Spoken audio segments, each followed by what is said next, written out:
Welcome to Luca is a Billionaire, where the only thing I invest in is your answers. In this video, I will explain how to make yogurt using a yogurt maker. First, you'll need to prepare your milk. Heat 1 liter of milk to 180 degrees Fahrenheit or 82 degrees Celsius on the stove top. Stir it often to prevent any scorching on the bottom. This crucial step denatures the milk proteins, which helps create a wonderfully thick and creamy yogurt texture later on. It's a simple but vital beginning to your homemade yogurt journey. Once your milk has reached 180 degrees Fahrenheit, it's time to cool it down. Let it sit until it reaches 110 degrees Fahrenheit or 43 degrees Celsius.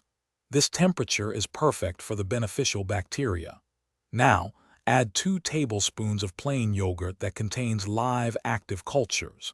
Gently whisk this starter into your cooled milk until it's completely blended. This introduces the good bacteria that will transform your milk into delicious yogurt.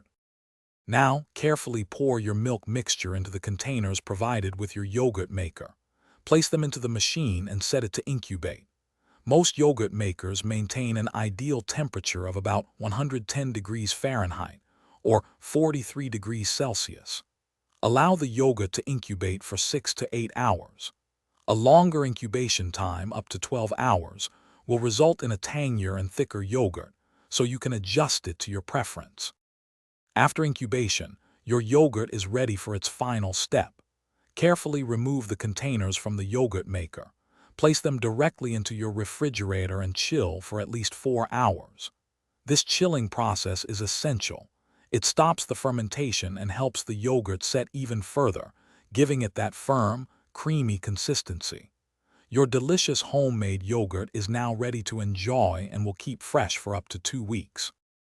Thanks for watching and please subscribe. It's the best investment you'll ever make.